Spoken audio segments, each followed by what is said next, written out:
আসসালামু আলাইকুম ভিউয়ার্স, কেমন আছেন সবাই? নাহারের রান্না করে আরও একটি রেসিপিতে সবাইকে স্বাগতম। আজ আমি আপনাদের সাথে শেয়ার করব ঝুরি চিংড়ি দিয়ে কচু শাকের রেসিপি। আমি এখানে কিছু কচু শাক ভালোভাবে ধুয়ে পরিষ্কার করে টুকরো টুকরো করে কেটে নিয়েছি। আমি প্রথমে এই শাকগুলোকে ভালোভাবে সিদ্ধ করে নেব, আর এর জন্য দিয়ে দিচ্ছি হাফ কাপ পরিমাণে পানি আর 7 থেকে 8টা কাঁচামরিচ, আর দিয়ে দিলাম হাফ চামচ পরিমাণে লবণ। এবার এই শাকগুলিকে আমি ভালোভাবে সিদ্ধ করে নেব। এই মরিচের লবণটাকে শাকের সঙ্গে একটু মিশিয়ে নিয়ে ঢাকনা দিয়ে ঢেকে দিচ্ছি 5 থেকে 7 মিনিট। এর মাঝখানে শাকগুলি ভালোভাবে সিদ্ধ হয়ে যাবে। 7 মিনিট পর ঢাকনা খুলে আবারও একটু নেড়ে চেড়ে দিচ্ছি। শাকগুলি সিদ্ধই হয়ে এসেছে, তবে শাকে একটু একটু পানি রয়ে গিয়েছে। আমি এবার এই শাকগুলিকে ম্যাশ করে নিব আর পানিটাকেও শুকিয়ে নেব। কিছুক্ষণ নেড়ে চেড়ে এটাকে ম্যাশ করে নিলে পানিটাও যেমন শুকিয়ে আসবে আর শাকগুলো খুব সুন্দর ফ্রেশ হয়ে যাবে। এই শাকটাকে অবশ্যই ভালোভাবে ফ্রেশ করে নিতে হবে। আমি খুন্তির সাহায্যে চাপ দিয়ে দিয়ে শাকগুলোকে খুব সুন্দর করে ম্যাশ করে নিয়ে নিয়েছি। এবার এগুলিকে কড়াই থেকে নামিয়ে নিচ্ছি। একই সাথে আমি চিংড়ি মাছটাকেও রেডি করে নিয়ে নিয়েছি। এবার এগুলোকে ভেজে নেওয়ার জন্য চুলায় আবার কড়াই বসিয়ে দিয়ে দিলাম। কড়াইটা গরম করে নিয়ে দিয়ে দিলাম পরিমাণ মতো তেল। তেলটাকে ভালোভাবে গরম করে নিয়ে দিয়ে দিচ্ছি একটি তেজপাতা। আমি এখানে 4 খণ্ড করে দিয়ে দিয়েছি। তার সাথে দিয়ে দিলাম 2 খণ্ড দারচিনি, 2টা লবঙ্গ আর একটা এলাচ, আর দিয়ে দিচ্ছি 1 টেবিল চামচ পরিমাণে কালো জিরা। এবার এই উপকরণগুলোকে একটু ভেজে নিয়ে দিয়ে দিচ্ছি বড় সাইজের একটি পেঁয়াজ কুচি। পেঁয়াজটাকে একটু ভেজে নিয়ে তারপরে এখানে দিয়ে দিচ্ছি আরও 2টা কাঁচামরিচের ফালি আর কিছু রসুন কুচি। এবার এই সকল উপকরণ খুব সুন্দর করে ভেজে নেব। এগুলোকে একদম নরম করে ভেজে নিতে হবে।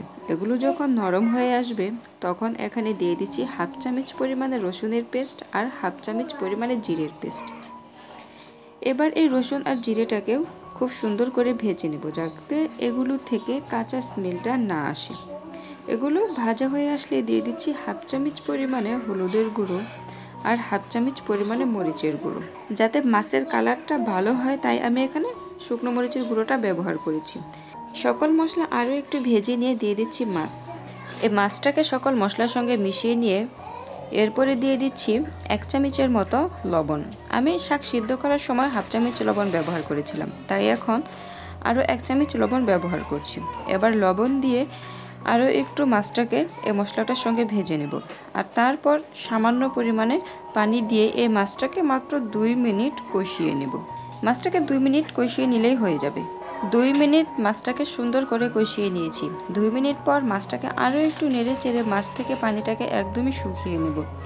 যখন মাছ থেকে পানিটা পুরোপুরি শুকিয়ে আসবে তখন আগে থেকে সিদ্ধ করে রাখা কচু শাকগুলিকে এখানে দিয়ে দেব। শাকটাকে দিয়ে আমি এখানে দিয়ে দিচ্ছি 2টা লেবুর পাতা। আমি এখানে লেবুর পাতাটা ব্যবহার করেছি জাস্ট স্মেলের জন্য। লেবুর পাতা দিলে এখানে সুন্দর একটা লেবু লেবু গ্রান আসবে শাক থেকে। এবার মাছের সঙ্গে এই শাকটা খুব সুন্দর করে মিশিয়ে নেব। এই কাজটা একটু সময় নিয়ে করতে হবে।